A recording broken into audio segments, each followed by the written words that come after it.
In this week's Entrepreneur's Notebook, when you think of buying fine wine, you probably don't think of Costco, right? Well, maybe you should. Costco is the country's #1 wine retailer.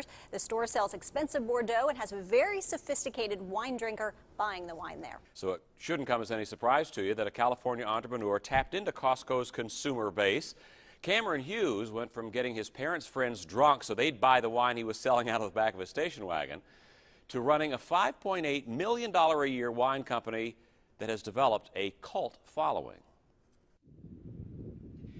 In these quiet vineyards of California, one young entrepreneur is making some noise in the wine business.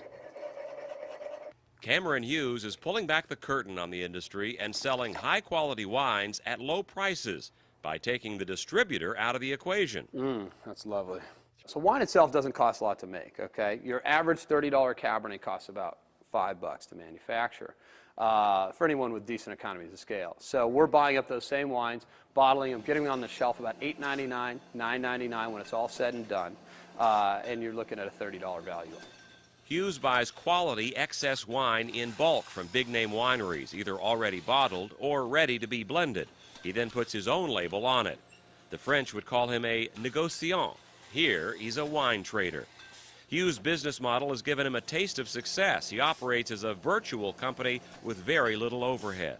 The samples come to us via brokers. We put our own blends together with our winemakers, select the blends, we order the component parts. The wine is put into a big milk truck and trucked out to one central facility out here, okay? Put it in a tank, the wine is filtered, gotten ready for bottling, and then we pull in a mobile bottling line that hooks right up to the tank, bottles up the wine, boom, the wine is then taken to a warehouse where it sits to get over bottle shock, boom, we have it specially palletized for Costco, and in it goes by the truckload.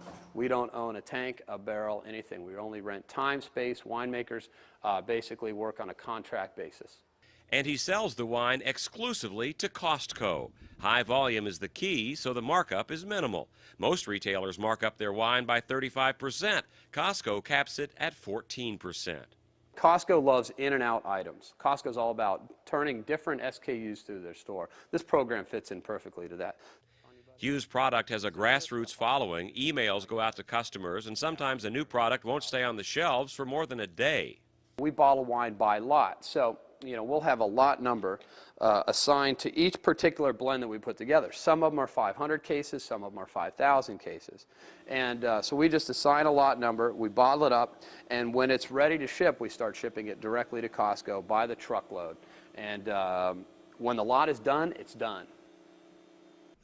In 2003, Hughes produced about 3,000 cases of wine. Last year, he did 37,000, and he projects that next year to sell 100,000 cases. His wines have been primarily Californian, with some exceptions, but he's branching out and planning to put more South African, French, and Italian wines on Costco's shelves in the years ahead. And he also has so far only tapped into the California market, but he is making strides in a few other states. East Coasters cannot get Cameron Hughes wine in Costco yet, but it can be ordered online at chwine.com.